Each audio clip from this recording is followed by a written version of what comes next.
Good morning. Welcome to this Monday's edition of Business Breakfast Show. So year end సమీపిస్తోంది. 2010 ముగియడానికి ఇంకొక 10 రోజుల వ్యవధి మాత్రమే మిగిలింది.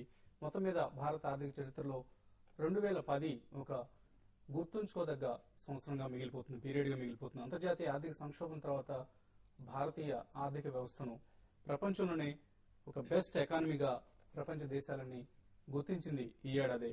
అలాగే జీడీపీ పరంగా వేగంగా ఎదగడమే కాకుండా ఒక చక్కటి బ్యాంకింగ్ వ్యవస్థను కలిగి ఉన్న దేశంగా, అలాగే ఒక చక్కటి నియంత్రణ వ్యవస్థను కలిగి ఉన్న ఆర్థిక వ్యవస్థగా, కార్పొరేట్ బలిమి అలాగే వినియోగదారుల్లో ఆత్మవిశ్వాసంతో సాగిపోతున్న ఏకైక ఆర్థిక వ్యవస్థగా భారత్ను ప్రపంచ దేశాలు గుర్తించాయి. సో ఇంత చక్కటి ఆర్థిక వ్యవస్థలో రిటైల్ ఇన్వెస్టర్స్ కు చాలా చక్కటి ఇన్వెస్ట్మెంట్ ఆపర్చునిటీస్, అవి ఈక్విటీస్ కావచ్చు, మ్యూచువల్ ఫండ్స్ కావచ్చు, రియల్ ఎస్టేట్ కావచ్చు, లేదా కమాడిటీస్ కావచ్చు, ఏ రంగానికి సంబంధించిన ఏ ఎసెట్ క్లాస్ అయినా తీసుకున్నా కూడా చక్కటి అవకాశాలు సిద్ధంగా ఉన్నాయి. సో మీ రిస్క్ ప్రొఫైల్స్, మీ ఇన్కమ్ ఎవెన్యూస్ ని బట్టి మీ ఇన్వెస్ట్మెంట్ ఆపర్చునిటీస్ ని pick and choose your portfolio investments. So అలాగే ఎక్స్పర్ట్ అడ్వైజ్ ఇచ్చేందుకు టీవీ5 టీమ్ మీకు ఎల్లవేళ అందుబాటులో ఉంటుంది. ఇక గ్లోబల్ క్యూస్ గమనిస్తే ఉదయం ఫ్లాట్ గా ట్రేడ్ అవుతున్నాయి, కొంత నెగిటివ్ బయాస్ తో ట్రేడ్ అవుతున్నాయని చెప్పుకోవచ్చు. క్రిస్మస్ కు ముందు వరల్డ్ మార్కెట్స్ సాధారణంగా స్తబ్దంగా ఉంటాయి, ఇది మనం ప్రతి ఏడాది గమనించేదే. అలాగే గ్లోబల్ క్యూస్ లో ఈ వారం ఆఫ్ కోర్స్ క్రిస్మస్ కారణంగా యుఎస్ మార్కెట్స్ కు ఫ్రైడే రోజు హాలిడే ఉంది. సో 4 days మాత్రమే ట్రేడింగ్ వీక్ కానుంది. అలాగే Q3 అమెరికన్ ఎకానమీకి సంబంధించిన Q3 జీడీపీ నెంబర్స్ ఇవాళ వెలువనున్నాయి. సో ఈ వారం వెలువనున్నాయి. సో అరౌండ్ 2.8% యుఎస్ మార్కెట్స్ లో Q3 జీడీపీ ఉండే అవకాశాలు ఉన్నట్లుగా అనలిస్ట్ అంచనా వేస్తున్నారు. అలాగే మన ఇండియన్ మార్కెట్స్ విషయానికి వస్తే లాస్ట్ వీక్ సెన్సెక్స్ సుమారుగా 1.82% లాభపడింది. ఆర్బీఐ క్రెడిట్ పాలసీ సానుకూలంగా ఉండడంతో మార్కెట్స్ థర్స్డే రోజు లాభపడ్డాయి. ఓవరాల్ గా సెంటిమెంట్ కూడా కొంత ఇంప్రూవ్ అయిందని చెప్పుకోవచ్చు. సో ఇండెక్స్ స్టాక్స్ లో గత వారం టాటా మోటార్స్ అత్యధికంగా 8% లాభపడితే టాటా స్టీల్, రిలయన్స్ ఇన్ఫ్రా, టీసీఎస్, స్టెర్లైట్ ఇటువంటి ఇండెక్స్ స్టాక్స్ లాస్ట్ మంత్ అంటే ఈ నెలలో పొందిన నష్టాలను కొంతవరకు పోడ్చుకోగలిగాయి. నాన్ ఇండెక్స్ స్టాక్స్ లో గమనిస్తే కేఎస్ ఆయిల్స్, అలాగే కర్టూరి గ్లోబల్, ఇస్పాత్ ఇండస్ట్రీస్, గీతాంజలి జెమ్స్, జిందాల్ పాలీ, యూఫ్లెక్స్ ఇటువంటి స్టాక్స్ కొంతవరకు రికవర్ అయ్యాయి. అఫ్ కోర్స్ ఈ మంత్ లో ఈ స్టాక్స్ చాలా హ్యూజ్ లాసెస్ ను సఫర్ అయ్యాయి. అయితే కొంతవరకు లాస్ట్ ఫ్యూ సెషన్స్ లో అంటే ట్యూస్డే, వెన్స్డే, థర్స్డే సెషన్స్ లో మార్కెట్స్ కొంతవరకు ఈ స్టాక్స్ కు హెల్ప్ చేశాయని చెప్పుకోవచ్చు. అలాగే క్లారిస్ లైఫ్ సైన్సెస్ ఈ ఇష్యూ December 2nd తో క్లోజ్ అయింది. ఇవాళ లిస్ట్ కాబోతోంది. బాంబే స్టాక్ ఎక్స్చేంజ్ లో ఆల్మోస్ట్ 228 రూపీస్ పర్ షేర్ ఈ స్టాక్ ఆఫర్ ప్రైస్ నిర్ణయించడం జరిగింది. ఇన్ఫాక్ట్ ఆఫర్ ప్రైస్ లోవర్ చేయాల్సి వచ్చింది మార్కెట్ కండిషన్స్ కు అనుగుణంగా. అలాగే రిటైల్ పోర్షన్ గమనిస్తే 1.29 టైమ్స్ అయింది. హెచ్ఎన్ఐఎస్ పోర్షన్ 1.39 టైమ్స్ అయింది. క్యూఐబి పోర్షన్ కూడా 1.3 టైమ్స్ అయింది. ఓవరాల్ గా 1.28 టైమ్స్ ఇష్యూ జస్ట్ మేనేజ్ చేసుకుంది అని చెప్పుకోవచ్చు ఇష్యూ సబ్స్క్రిప్షన్. సో ఒక్కొక్కసారి ఇటువంటి కంపెనీస్ లిస్టింగ్ టైంలో positive side or negative side surprise చేస్తూ ఉంటాయి. సో క్లారిస్ లైఫ్ సైన్సెస్ కు ఎటువంటి ఆదరణ లభిస్తుంది మార్కెట్ లో అన్న అంశాన్ని మరికొద్ది సేపట్లో మనం తెలుసుకోబోతున్నాం. అలాగే లాస్ట్ వీక్ కూడా మనం రికమెండ్ చేయడం జరిగింది. ఈ ఒక మ్యాగజైన్ ను ఎకనామిక్ టైమ్స్ పబ్లికేషన్ పబ్లిష్ చేస్తుంది. ఎకనామిక్ టైమ్స్ లో ప్రతి మండే దీన్ని ఒక పుల్అవుట్ గా ఫ్రీగా ఇస్తున్నారు. ప్రస్తుతానికి బహుశా దీన్ని నెక్స్ట్ టైం నుంచి కాంప్లిమెంటరీగా ఇవ్వడం మానేసి ₹5 నిర్ణయించారు. ఈ మ్యాగజైన్ ధరను economic times wealth, DET wealth అన్న పేరుతో వస్తుంది. చాలా బాగుంది.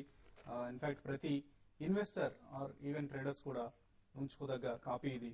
సో అలాగే ఇందులో మ్యూచువల్ ఫండ్స్ సంబంధించిన ఒక చక్కటి అనాలిసిస్ ఇస్తున్నారంటే 5 మ్యూచువల్ ఫండ్స్ ను 5 టైప్స్ ఆఫ్ పోర్ట్ఫోలియోస్ ను ఇన్వెస్టర్స్ సజెస్ట్ చేయడం జరుగుతుంది. ఇందులో అంటే అగ్రెసివ్ గా రిస్క్ తీసుకోగలిగిన వాళ్ళకి ఒక పోర్ట్ఫోలియోను, అలాగే రిస్క్ ఎక్కువగా తీసుకోలేని వాళ్ళ కోసం లో రిస్క్ ఫండ్స్ ను, అలాగే రెగ్యులర్ ఇన్కమ్ కావాల్సిన వాళ్ళకి రెగ్యులర్ ఇన్కమ్ ఫండ్, ఇలా 5 కేటగిరీస్ గా చేసి ఒక చక్కటి పోర్ట్ఫోలియోస్ కూడా వీళ్ళు రికమెండ్ చేయడం జరుగుతుంది. It's a good magazine. So try to subscribe to this at least on Mondays. Economic times by చేస్తే మీకు బహుశా కొంతకాలం పాటు కాంప్లిమెంటరీ కాపీగా కూడా దీన్ని అందుకునే అవకాశం ఉంది. ఇక మార్కెట్ సంబంధించిన అంశాలపై మనతో మాట్లాడేందుకు ప్రస్తుతం అనలిస్ట్ కుటుంబరావు గారు అలాగే శేష్ గారు సిద్ధంగా ఉన్నారు.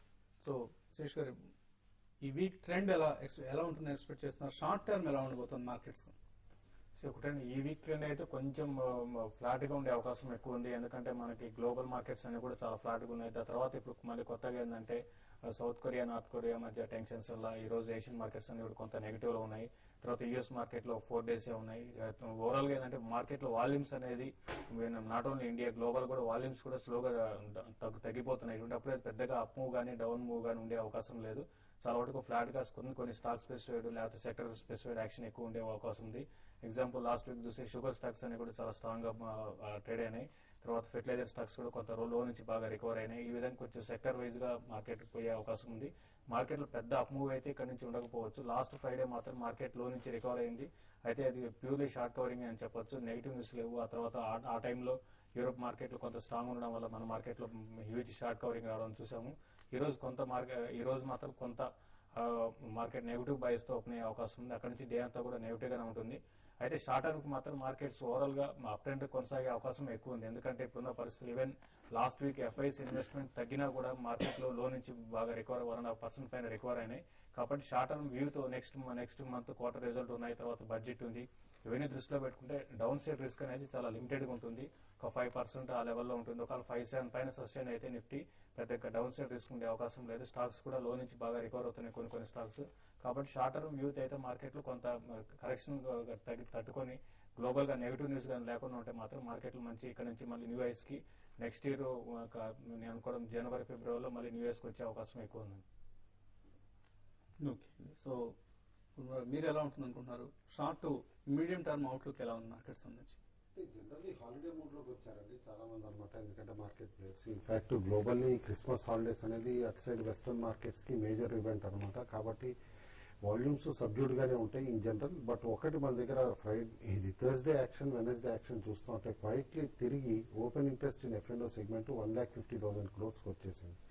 కాబట్టి ఏదైతే కనుక ఈ స్కామ్స్ తోటి ఇటు ఆపరేటర్ మ్యానిపులేషన్ తోటి అప్పుడు మార్కెట్ క్రాక్ ఏదైతే అయిందో కనుక అది దాదాపు పూర్తి చేసింది అనమాట మార్కెట్. అండ్ లిటరలీ ఇప్పుడు పీసీఆర్ కూడా అగైన్ 1.13, 1.14 దాకా వచ్చింది. అంటే ఫ్రెష్ షార్ట్ బిల్డప్ కూడా అవుతుంది. అలాంగ్ విత్ నేను అనుకోవటం షార్ట్ కవరింగ్ చాలా తక్కువ ఉంది, షార్ట్ బిల్డప్ ఎక్కువ అవుతుంది. ఎందుకంటే నిఫ్టీ ప్రీమియం కూడా తగ్గింది అనమాట ఇన్ కంపారిజన్ విత్ స్పాట్ చూస్తూ ఉంటే.